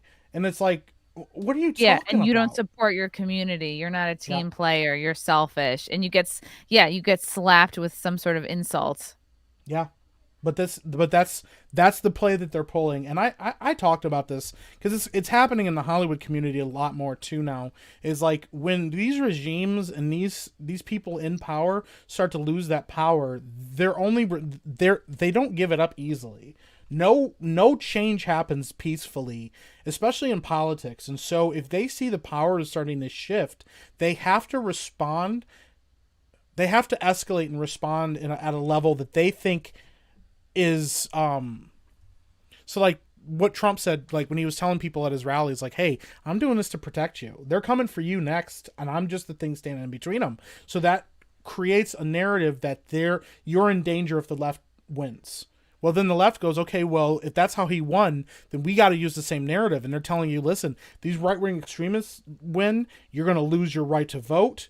Women, you're going to lose your right to your bodies. Abortion. Yeah. What was in the rhetoric they were pushing? If they push these voter rights, they're going to take away your right to no longer be slaves. Like what? Like where? In the United States? Gay people can't exist anymore. Yep, they're going to make gay marriage illegal again and remove your ability to be married. So then you put these people now it's just constantly pitting side against side and people against people. When in reality, like, most people, if they were given the choice, fall pretty center and are able to interact with each other and talk to each other. They don't want you talking to people. That's why they lock you in your homes. They don't want you having conversations about this stuff. But that's why it's important that we're in a position we're in. I mean, fortunately, we have other options like Rumble and stuff, but we watched YouTube just start chopping people's heads off just for like, you said something unpopular, you can't say it anymore. But it was because they realized, hey, guess what? This narrative doesn't work if there's people with big followings being told this is not the right thing. You're being lied to. This is not what's actually happening. Here's facts. Here's news. You know, you can have somebody like Joe Rogan flat out say, these people are experts and they're telling you that this is not true. Mm-hmm. And they were like, they're telling you that this is not the only option, that this should not be a one-size-fits-all solution. 100%. And somehow that was dangerous rhetoric. So, I mean, that's it. It's a joke. I have it on my profile, but it's not a joke. Like, I tell everybody, like, it's all a goddamn conspiracy, but it kind of is, because the reality is, at the end of the day, I think it's just a lot of stupid people just not wanting to give up power. I mean, because half of these people don't even know what they're actually doing. They don't realize the consequences of these actions. They don't realize how dangerous, like, the fallout of what happened, like locking people in their homes for as long as they did. They don't have they don't realize the dangers of letting a company like Amazon skyrocket in profits and skyrocket in growth. Like that company boomed in 2020 in a way that it should have never boomed. And then you hear about all the terrible, like, you know, the terrible work conditions in the United States. They're hiring people in the United States in working conditions that we left for third world countries and used to like talk about third world countries being in. And this company skyrocketed in profit and margins, and everything across the board grew massively. And people are going like, oh, you know, like, I don't know. I think that was good because we saved a lot of lives. And I'm like, yeah, but what is the quality of people's lives? I think they knew that it would also encourage like mental illness in kids, you know, and that's why they're encouraging the trans movement, because you are encouraging a whole huge group of people to be pharmaceutical customers for life. Yes. And same with all the problems, the ripple effect that's going to happen from all these kids that were locked up for 2 years. And even still, there are parents forcing their kids to wear masks and probably not hang out with their friends. It's so sad. You put our kids in bubbles, legitimate, literal bubbles, and told them, like, this is how you operate. You know, like, it's insane. And you told them that this is how it is. And this is the thing, I've talked about this before, too, ad nauseum. At the end of the day, the end game, the real goal, the final line, and that's the line that we should never let it get to, but it's the line that makes things happen the most often. It's kids. Because at the end of the day, if they can get your kids, they'll take an entire generation of people away from you. The fact that we had during the last midterm elections, governors saying to you, like, to the public, your kids don't belong to you. They belong to the state. I mean, fortunately, that person didn't get elected, but they're saying the quiet parts out loud to people now. Like that your teacher is a better judge of your kid's sexuality and can decide when your kid needs to learn. Yep. about like sex stuff than you are. It's gross. 100%. And that they're saying, hey, listen, I'll let you do these things and I'll push these ideas and agendas with you quietly and secretly. They've been pushing legislation, because this is the thing, you can look it up. They're pushing legislation to give teachers protections, to offer this kind of stuff to kids now, because they know if they can get your kids wrapped up in this now and wrapped up in an idea of this now, they'll be loyal forever to the state and to their teachers and to the people that work in the system. That's the whole thing. And like, if you watch the movie The Matrix, the whole concept in The Matrix was, if they're part of the system, then they are potentially an enemy until they can actually see for real what the deal is. Because being red-pilled shouldn't be about becoming conservative. Being red-pilled is about looking around you and going that the world as a whole is pretty ridiculous, and that all you can really worry about is your individual like freedoms and ideas, and then making sure that you instill those values into your children. But they don't want you to do that. Thinking for yourself, like you decide your values instead of the government deciding for you. They want to raise you to be like a good little consumer that never questions authority. Yeah. Happy 100%. Slaving away for them, not being an entrepreneur, starting your own business, making your own wealth. Yeah, because you know what? That used to be the American dream. And how many small businesses closed in 2020? How many of them went under? How many like financially solute businesses went under during that time? A lot. A lot of people just said, hey, listen, I don't know how long this is going to go on. I don't know what to do. I'm just going to have to shutter my business. I mean, it happened. I watched people start businesses that I know personally that had to go under because they didn't know what else to do. But, right. But because they found a way to push the idea of what they think the world really should be, because it's not just about there's something bad going on outside, stay in your homes. It's about the more you guys stay in your homes and the more you only do what you're allowed to, the more we can regulate what you believe, what you think, and how you operate in your life. It's crazy. It's insane. It's an insane thing, and I never thought we would see it in our lifetime, but it's one of these things. And so I know I'm going to get made fun of for being a simp here. This is one of the big reasons I really wanted to come on your show, is to commend you, because I have a lot of respect. I'll use his name a lot because he's been very influential in my life. But Dave Chappelle said in a interview, or not, he said during a comedy show that comedy was the last bastion of free speech. That if we lose comedy and we lose the ability to joke about things, then we've lost the whole game. It's over. And so that's why I actually have a lot of respect for comedians, unpopular comedians to popular comedians, everybody in between. Because here's the thing, if you kill the jester, the king has gone mad.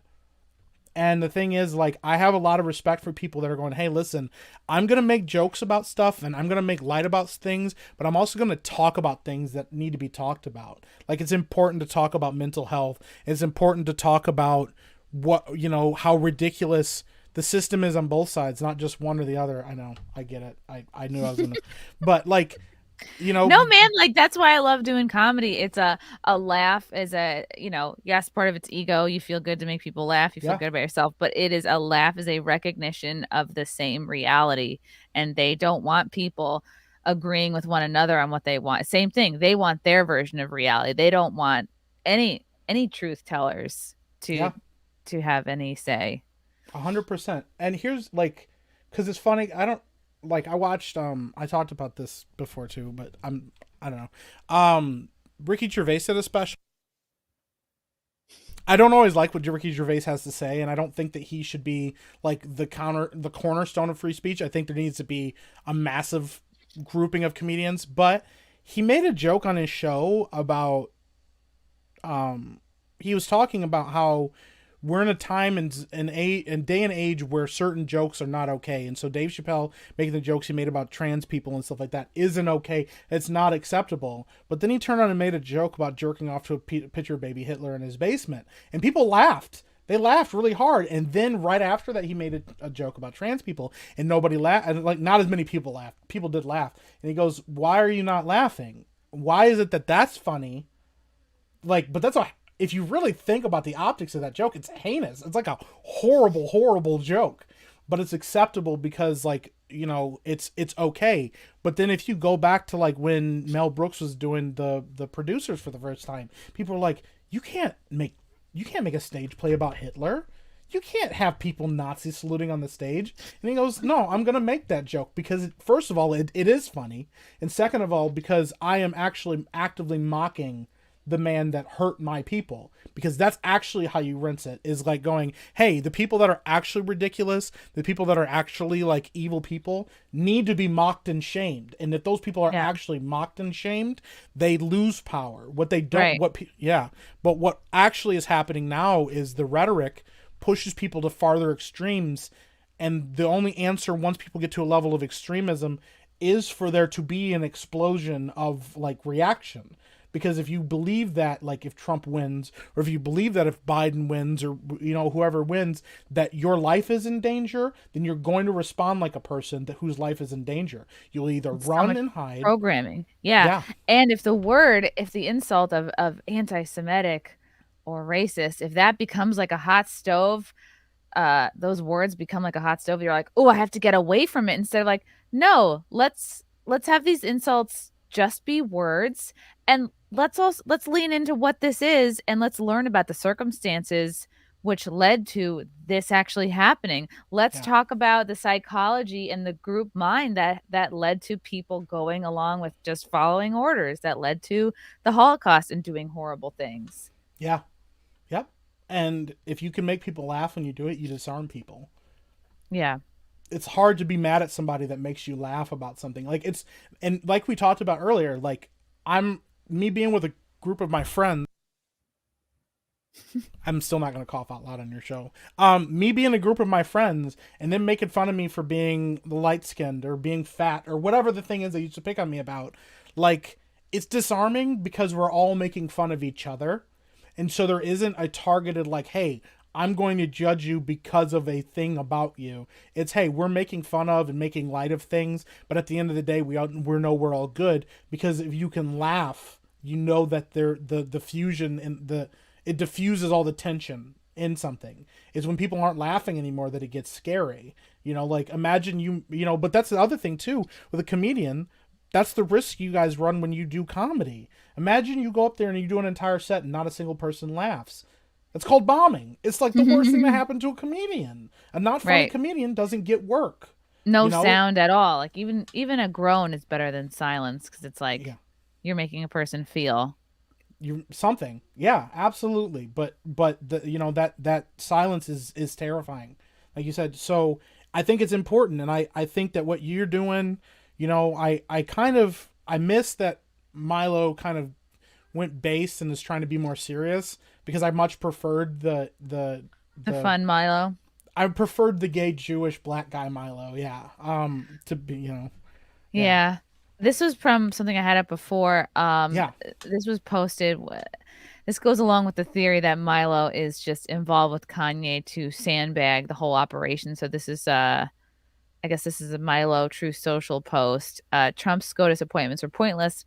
We defended a selfish clown for nothing. I lost everything helping to put Trump in office. My life and career were completely destroyed. Was it worth it? No, I feel utterly betrayed. I will have vengeance. I am dedicating the rest of my life to the destruction of the Republican Party.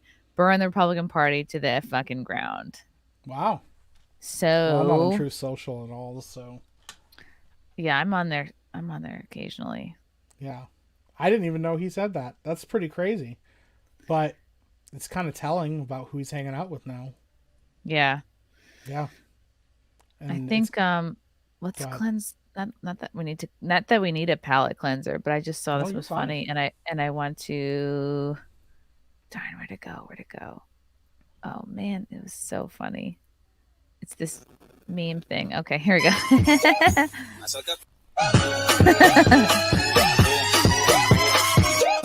Só que a profissão das minas é... I'm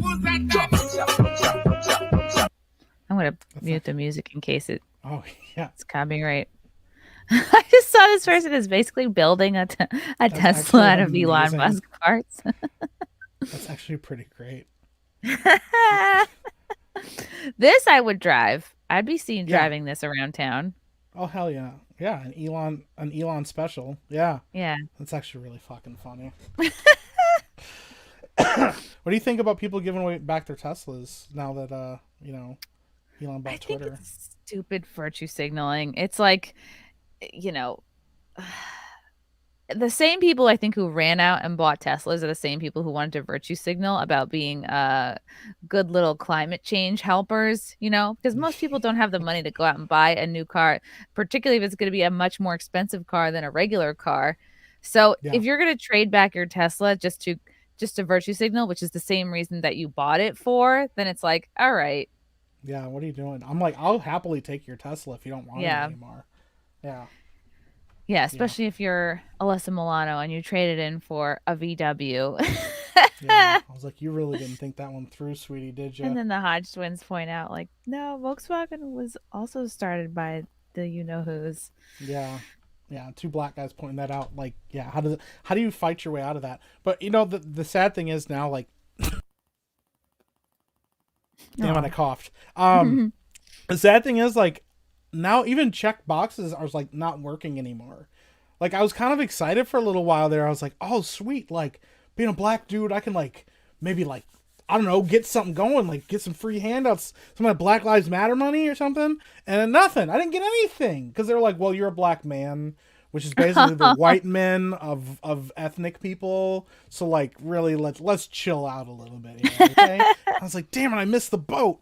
But like even that now is starting to not work because you're having like trans people who are saying, hey, this stuff is pretty bad, or like, hey, what these people are doing with kids is pretty bad, or hey, pushing this on little children is wrong. And they're like, what do you know? You just hate your own kind.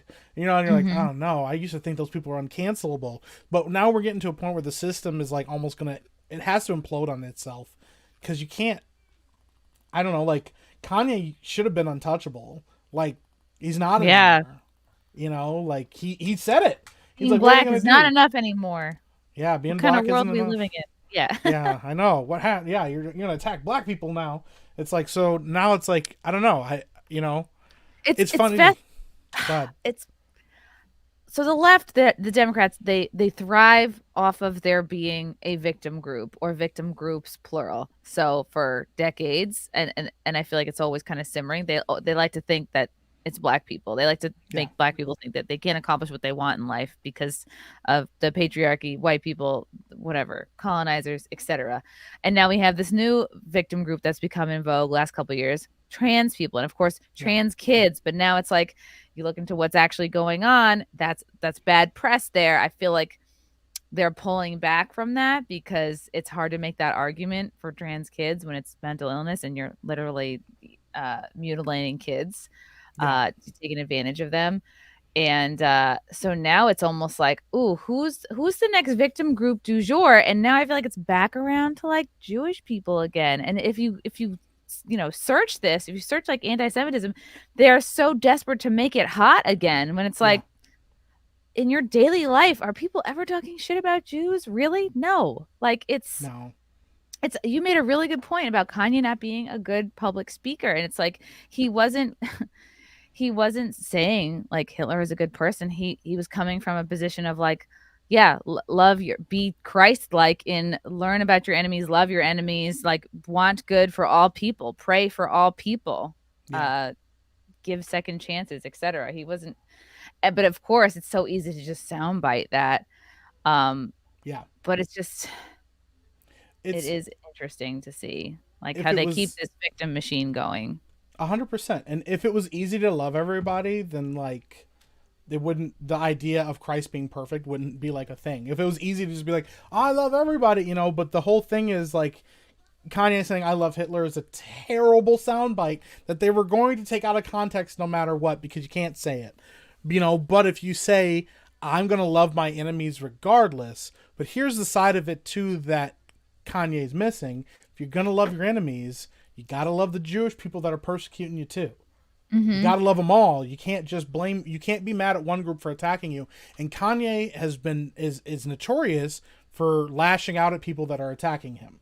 He always has been. It's his MO from the time he started doing rap and stuff like that. He's always gone after people that have attacked him and attacked his character and stuff like that. And so I think he is being weaponized. And I think that, the mainstream media is doing everything they can to link him and Trump together, even though he's running against the guy. Like he said, hey, they went to dinner together. He asked him, he offered him a VP spot, like there.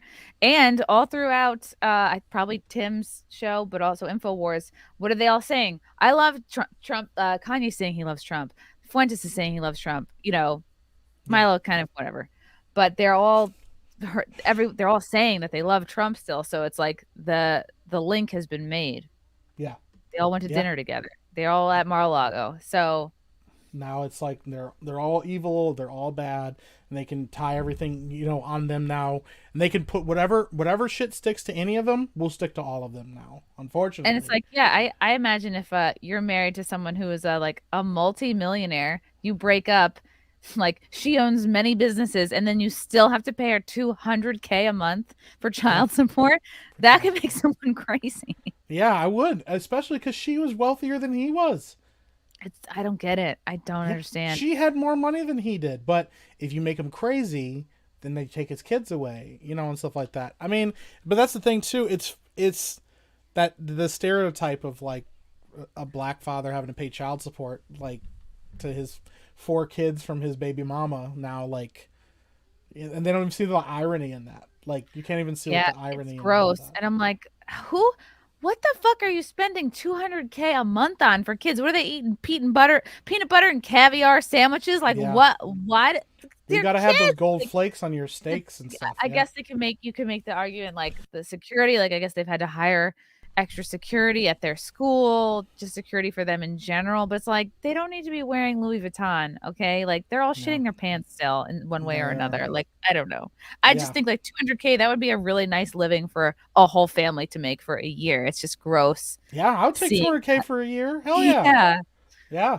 Well, it's like the other thing that's funny about this is like Kanye is like thrown under the bus, and they're like, he's anti-Semite evil, and then Kim K goes, listen, I know Balenciaga said some bad things. I know they did some bad things, but I'm going to give them an opportunity to grow from this. What a non-statement. Yeah, ugh. I'm like, no, they fucking went after kids. You say, no, I got kids, and if I was associated with this company, they could have been my kids on that fashion show. Hell no, I'm not going to associate with them, but nothing. Thank you, Mike, for perfectly setting up this clip. Boom! This is from Jeff Schroeder. From I guess the Daily Blast. I just love this rant because you don't often see kind of like mainstreamy journalists going off like this. Where's the outrage? I'm going to go off for a minute here because where is the outrage? It's been a week and a half, and now the caption was he takes his earpiece out. I think it's funny. I get it. Thanksgiving was happening and all that, but they tried to hide behind that, right? Maybe this will make it through the news cycle. No, it's not. Okay, Adidas didn't cut ties 48 hours after Kanye did his whole thing, right? And they got lambasted for not speaking out against anti-Semitism. This is a week and a half, and nobody seems to care that there's little kids involved in this. I can't speak what it's like to be a black man, right? I can't speak what it's like to be a Jewish woman, but I can speak what it's like to be a father of 2 young boys. And that this type of behavior, when I worked at CBS.com out of a little closet in my first show, I was like, I'm going to say this and wear a blue shirt. I got 49 emails saying, maybe wear a purple shirt and maybe don't say this here. Don't tell me this slipped through the cracks when you're getting a court case that features child pornography. It's disgusting. Come on. Disturbing. Jeopardy's got to flip their whole production because of one person said something, but they wanted to be woke and do all that. How many other examples are there? 10, 20, 30, 40 years we're going back to cancel people. But this slips through the cracks. It's outrageous. And that people aren't outraged and skipping work with their posters and going to the courthouse or going to Balenciaga and stars aren't wiping their Instagram and social media with all their Balenciaga gear is disgusting in itself. Don't you tell me, Hollywood, how to live my life, or you want me canceled, or because you produce something. You're going to go around because Balenciaga pays you $1 million, $2 million, $5 million. Kim Kardashian, shame on you. You're a billionaire. They need you. And for you to take a week and a half to come to a conclusion, shame on you. Yes. Listen to that fucking guy go off. But that's what I'm saying. You know what it is? That's the power of parenthood right there. That's Yes. fucking Daddy Bear coming out. That's Daddy Bear, because the line in the sand always is kids, always has been, but they're trying to push it right now because they know if they can get you in a situation where you're not fit to take care of your kids, and guess what? They can push whatever agendas they want on the kids. But this is that is the thing. I went off on this on my channel. I was going to stream on Twitch, and I was literally firing up a stream, and I saw a thing about the Balenciaga thing, and I spent almost the entire time ranting and pissing off about that. For people who are asking who that was, that was Jeff Schroeder. He is part of the hosting team at Daily Beast Live, which is, I guess he's based out of, or he's kind of all over. Discusses trending news and entertainment. I mean, not a lot of followers on Daily Blast Live. Oof, but that's fucking awesome. And you can tell that comes from a very deep place of being a dad and caring for his kids and going, those could be my kids, taking advantage 100%. of. Yeah. But why the fuck didn't any of those other hosts say anything? Nothing. I know. They're sitting there stunned. Like, how do you not how is your not like instinctual response like, yes, thank you for saying that. Even if you're too much of a pussy to yes and it, just be like, you're right. Because those will be the people that they're so afraid. Probably because they all have their earpieces in and the producers are like, shut the fuck up. Someone throw a stapler at his head. Get him to stop talking. That's the funny part about when he took it out, because it wasn't just that he took it out right away. He's talking and you can see him frustratedly be screaming. like stop, stop. But here's the thing. They should be shamed. I honestly, and this is not even hyperbole, I think every single fucking person that works at Balenciaga, from the top down to whoever released that shit on Instagram, needs to be on trial right now. Why the fuck did you release this? Because he's right. These are carefully curated campaigns. Mm-hmm. This doesn't accidentally happen. And they posted it, and the only reason they pulled it was because people are like, wait, what the fuck? And people made a stink on social media. Yeah, and it's and like people... disgusting, oftentimes disgusting French people that are designers. It's always I did a rant about French people earlier. French. But I've never met a French person who hasn't grossed me out. So it's like they're trying to one-up each other. Cuties, that was a French person who made that. So they're all trying to be creative. They're all dabbling in this gross shit. Yeah. Yeah. But and so we're looking at that and going, why isn't that going on? Because you know what's going to happen if there ever is a statement on it. Because first of all, mainstream media didn't fucking talk about it at all. There was no major publications that talked about that at all. And then one publication that I saw, I think the closest one I saw was I think it was the New York Post or something, and they made a joke about it. Wow. They made it kind of a joke. It's like, oh, that was a really stupid thing they did there. But here's the thing. It was not enough that they had these kids in the campaign, which is egregious enough that it should have pissed everyone off. The fact that they had actual court documents from child pornography cases tells you they knew exactly what the fuck they were doing. They knew people would look at the table. Yeah, okay. They knew somebody was going to zoom in on that and see it. Yes, it's they text. Knew it. How are you not going to look at it? Yeah, and so they're in itself right there. Once again, like we just talked about, they're saying the quiet parts out loud because you can only push the line so far before you run into kids, and kids are that's the no, but that's always the hope. That's protecting always the kids push. Is what separates us from the animal. I mean, even animals protect their kids, but animals protect their kids better than human beings from freaking satanic shit. That is the bare minimum of what society should be able to do for itself. And you said New York Post. You go for a search just on Balenciaga, and there is, not that much. No. It's really more about How can they rip here. on Kanye West? Yeah. It's about Kim and her kids. This is about this is someone's wife tossing her bags, like a famous person's wife. Yeah. They're not declined Balenciaga campaign offer mid scandal. This is more just about her statement, like she's reevaluating her stance. I'd be like, no, we're done. Yeah. Yeah. This is crazy. Yeah. But not like disgusting fashion house posts disgusting campaigns, Nope. This is BDSM ad scandal ignites Satan child worship conspiracy video. Conspiracy. This is because they know that if you say conspiracy, people will be like, oh, yep. Vandals target Balenciaga stores. Like, why aren't they shutting down the stores? Right. Oh, it's the vandals, not about like what you did that pissed people off that was wrong. Yeah. Yep. Boy, yeah, it's fucked up.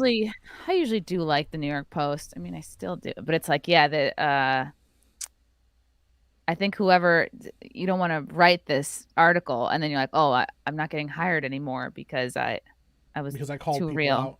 But that's the thing too, and this is like a bigger thing, but it's part of the reason that me and Josiah did this. It's part of the reason that Rip is doing what he's doing. You know, it's not the main driving reason, but here's the thing. If everybody walks around worried about losing their jobs all the time, so they never call out anything, they're just going to keep doing it. What actually legitimately has to happen, and this is coming back to, I did not do this on purpose, but whatever. This comes back to like my wife. What are you going to do about it? If I don't care enough about my kids and not do anything about it, then I'll just let it keep happening. And I'll keep moving on, and there's no reason for me to raise a stink about it. But like, fuck Balenciaga. Guess what? Here's the thing. You were 100% right. I don't have the fucking money to buy Balenciaga, so I can't go burn it. But the fact, you know, it's like buying an NFL jersey. Cool, you spent $150 on this jersey and you're going to go burn it because you're mad because your team lost. Well, guess what? They still got your money. So it's is kind of, I mean, if I had a Balenciaga something, I probably would be burning it right now because that would be a fun thing to do. Because it's like, I'm not going to, you know, it's more fun and dramatic than just throwing something out. Yeah. But also, or you donate it to a charity or like put it at a Salvation Army. You see a homeless person like rolling up and like, how dare you support that? It's like, I'm homeless. Yeah, I know. Sorry, I'm just really cold right now and I don't have a coat. Yeah. And like, you hate kids. I'm just trying not to freeze to death. Yeah, and they're like, no, fuck you, you're a bigot. But like, that's the thing. Also, I like homeless person. Yeah, but like then like the lady's carrying her. Somebody got a picture of her carrying her bags out, her Balenciaga bags, in clear plastic bags. So you can show you that they're Balenciaga bags. So like that's the other funny part about it is the optics of like, oh yeah, I don't own Balenciaga anymore. That's crazy. Guess what? The company that owns Balenciaga owns a lot of other fashion companies too. Mm-hmm. Why aren't we talking about them? That's you mean this Jason Aldean? Yeah. Aldean's wife Brittany tosses bags of Balenciaga amid scandal trash day. Yeah, look! Who like, just happens to have? Man, she goes out just to buy clear trash bags, just so she can do this. She's got her boots on, her sunglasses. Yeah, so she looks make sure nice. the label is out, facing the camera on everything perfectly. Make sure they know. Yeah, it's just crazy. Like it's just. Imagine it's like these are Balenciaga too, but I'm keeping these. I like these boots, and they don't have a label on them, so nobody knows. Yeah, but like you know, imagine like I mean, if you want to be like real about it, like. Post a fucking video of you going like, look at me, I'm a famous person. Fuck Balenciaga. Like, I'm burning my shit. Not this, like, carefully, you know, like, done, like, well done photo where somebody was like, all right, get me walking down the steps with my bags. Yeah, we don't see you actually throwing this out. You could have turned right around and put them back in your closet. Yeah. Trash day to day, you know? Like, I don't know. It's just ridiculous. But, you know, it's indicative of the bigger problem right now. A lot of these companies, they feel like they're above this stuff now. You can't do anything to them.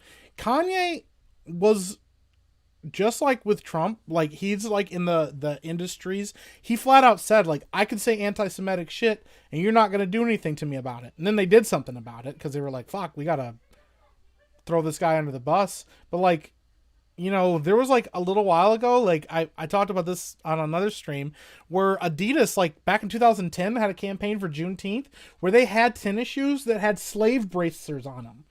They had chains hooked to the back of the shoes, and they had little cuffs that you cuff around your ankles. And it was for Juneteenth. Oh my God. That's 100% real. Whoa. Wait, what were they? Who made them? Adidas, I believe. Yeah, just type in Adidas slave shoes or slave sneakers. You'll find it. It's right there. Oh my God. Yeah. No, this is ridiculous. Yeah. Happy Juneteenth from Adidas. This looks like a joke. It's real. Those are real shoes. Oh my God. Who? Why? Who would? Who? Why would? Why? Because somebody was like, I just didn't think about it. Like, they're like, nah, it's fine. Like, yeah. Yeah, aren't They're we just trying to like- get away from this? Like, why are we glamorizing it? Yep. Damn. Yeah. And I mean, and that's the thing. That's just the stuff that they're showing off to us. You know, that's the stuff that they're like they let slip through the cracks. It'd be so funny if there was a function in the a design function where you really couldn't get them off of you. You're like, they're like You're like, those "Hold on a those second." forever locking bracelets that people have. Yeah, they're You're like, just happy Juneteenth, everybody. Yeah, you have real slave shoes on now. Yeah. I mean, I don't know. It's just crazy to me, but you know, once again, Aw. all these companies and stuff like that, if this is the stuff they're showing you in front of you, if that Balenciaga ad is what slipped through the cracks, you have to like think that there's probably 5 to 6, maybe more campaign ideas that were even worse than that got pushed, that they were like, no, I don't think we can get away with that. Yeah, just have the chains next to the kid. Don't put them on the kid. Yeah, Ugh. what are you doing? You're like, that's not how we do it. You Well, know? they also did a deep dive into people who worked on the campaign, not just like the head designer, which they've mentioned in articles, but there's this other woman who, you look into her art, the other art stuff she's done, and it's like very fucked up, like Really? ritualistic, sacrificial type stuff with kids. And it's like, you look into who these people are and what they're into, and it's not good. It does not help the case. That's so crazy. It's so fucked up. Why would you let that person do any of this? Like, there are plenty of other people that go like, hey, I got other ideas that are cool that wouldn't be nearly as weird as this. And now the puns are flying. Can't tell the chat not to make puns. No, that's actually a pretty good pun, though. Like, classically chained. But yeah, like, it's just crazy. It's a crazy world we live in, but, you know, we'll see if anything happens. It's easier to throw Kanye West under the bus than it is to... He does. He doesn't. You don't even have to throw him under the bus. He will crawl under the bus. That's true. Yeah, he really is trying to do that. I don't know if that mask he's wearing was actually Balenciaga. People are pushing that off, but he wore this mask back in January as well, and I don't think it actually is Balenciaga. I wonder if it's something that... Because like you said, he's not a great public speaker. It's almost like, when a kid wears sunglasses and they feel less afraid. Yes. Like, what if he just has that covering his face because it makes him feel safer or whatever? Well, he did say that in what was it, during his concerts earlier this year, right when he was going through his divorce with Kim. He said that he felt more in his like element when he was wearing a mask and people couldn't see his face. He felt like bolder and stronger and stuff like that. Wow. Well, there you go. Yeah, but Interesting. Sometimes I don't know if he's not on the spectrum. I mean, or something like that. He's definitely mentally ill and has some issues, but I don't know. The other thing is too, typically people that have like massive like traumatic events and then immediately jump into like religion typically are doing it to try to feel alive and like feel like they have a purpose. And so, and people like that are vulnerable to extremism. Like, it just is the thing that happens. I'm not excusing what Kanye did because what he did was fucked up. But being around the people that he's around, it doesn't surprise me that he's talking like this right now. Wow. I also got to say, though, it's pretty fucking funny watching Alex Jones get uncomfortable in his own show. It was really funny. He's like, well, Kanye. wow, are we really? Okay, let's go to commercial break. And you just see him like looking at the camera and you see even him and Fuentes exchange a look at one time where they're both like, he's like, help me, I don't know what to do. Well, that's the other thing is like, he's like, well, I don't really agree with you. And then he goes like, ask a question. He just goes, I don't even know anymore. Like, he just starts like, you made him give up. Like, poor guy. Interesting comment from Sahil. Milo pulling the strings. Lauren Southern warned us about him. He's the ultimate opportunist. Ooh.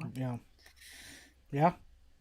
I don't know. It's crazy. I don't know. I would love to defend Milo, but he blew me off twice when I was trying to interview him. I rented a studio. Did he really? I got him the Sancerre wine he asked for. So hard to be in his corner right now. You did blow me off twice. Yes. Fuck you, Milo. Heartfelt. I don't buy wine and rent a studio for anybody. No, and that's what that's what he fucking gets. Listen, like, he lost everything. That's what you get for fucking dissing Chrissy. Like, asshole. Like, go back to being interview. Yeah, go back to being a fabulous gay man. That whole bottle of wine for spite. You sure bet I did. I don't even like it, but I drank it. Yeah, fucking asshole. What a piece of shit. Milo is not burning his Balenciaga. No, well, he's being an asshole. I just can't believe he did that. Like, that actually kind of pisses me off. I can. I was like, okay, I had to stop trying after that because I'm like, Yeah. Yeah. Well, I mean, it's like fool me once, shame on me. Like fool me I need to hear yeah. I need to hear profuse apologizing if you blow me off once. But it's like Yeah. twice, it's like, okay, I'm an idiot if I keep trying at this point. I didn't blow you off. I'm a good person, so I feel better Aw. about myself, so. No, I understand. That's- And I work with a lot of like adult entertainers who are women. They tend to be the flakiest of people, honestly. Like I wonder, I'm like, do these women even own a calendar? Like it's just so, you try to show grace for people. Things come up, but yeah, that was I just felt silly. Yeah, I would have been pissed. I mean, you're handling it better than I would have, because I would just forever say fuck Milo. Like he's a piece of shit now. Like The second time he blew off, it was no call, no show, no text, no nothing. And I was like, "Are you coming? Are you on your way?" Nothing. So, like the first blow off, I think he did say he was sorry, and I was like, "You want to reschedule?" And then we did, and then it was nothing. So. Fuck I don't know. Milo. It's okay. I'm used to being big timed. I'll get there one day. I'll get to Joe Rogan level. Yeah, it would be actually kind of dope to see you on Joe Rogan, and then have Joe Rogan. Hopefully one day. Yeah, if it's meant to be, it'll be. Get you some HGH. Ooh, from Sahil. Yeah, I do. I need to bulk up more, honestly. Oh, what's up, Sahil? Mike, yes, Spider-Man 2 is the best CBM ever made. That is 100% accurate. Yeah. CBM comic book movie? Yeah, it's actually the best. Yeah, it's like almost. I'd probably go out there and say it's probably a perfect film. It's probably one of the best comic book films ever. Like it's number one. It's not a question. It is. It's better than The Dark Knight. I know a lot of people hate me for that, but it is. It's better than I The think Dark all Knight nights too. matter. All nights matter. Yeah, all Dark Knights. White Knight. All of them, they matter. No, I just actually for Thanksgiving watched all 3 of the Sam Raimi Spider-Man movies with my kids for the first time, and it was a really fun time. So, yeah. Cool. Yeah. Wow. Dabbles in being This was straight. a good show. This was a good show, Mike. You'll have Thank to you come for back. having me on. Yeah, I really enjoy your take on the Kanye situation. You brought a lot of details into it I hadn't thought of. I appreciate that. I know I can ramble a lot, and it's always my concern when I go on shows is I just feel like I could just. Rambling is good. Well, that's good. 'Cause Rambling I is can talk a better. lot. Rambling Yeah. is better than being like, "Yep, so all right." Yeah, I've never seen you have any guests that do that to you, and you're like, A couple. Sometimes it's hard. Like sometimes I have, but even when you have one that's hard, you always learn something. Yeah. You're working on muscle. So my favorite part is like when you have guests on, though. I will say this, and you make like innuendo jokes, and like they just completely don't get it. And they're like, that's fun. Maybe someone in the chat gets it, or maybe it's just for me. "Oh, the chat definitely gets it because we laugh about it all the time." Yeah. So. Okay, good. That's all that matters. Epic Mike, where can people follow your epic self online? Yeah, so you can primarily find me on Twitch. That's where I do most of my streaming. Twitch.tv/the_epic_Mike. You get me on Twitter, talking shit on there all the time. Elon asked us all to tweet more, so I'm going to do that. And yeah, you can catch me on, oh man, here we go. You can catch me Mondays on Geeks and Gamers Tabletop on Secrets of the Frost Maiden. You can catch me usually every Tuesday and Tuesday night's main event. I'm not always on there, but I can be sometimes. And then you catch me every Thursday on the Weebs and Waifus stream. And then you'll catch me around on other various streams all the time. I'm always doing something. So Cool. and keep you guys open for EpicVerse stuff because we'll be dropping some new stuff soon. So yeah, I like it. And maybe, you could change his name to like Mike's Epic Wood. Mike's Would you bring Epic back Wood. the wood theme? Yeah, I kind of thinking about it now. Yeah, it'll just be like me just holding like a giant piece of wood. Yeah, and the logo could be like a wood. Yeah, just like a huge piece of wood. Yep.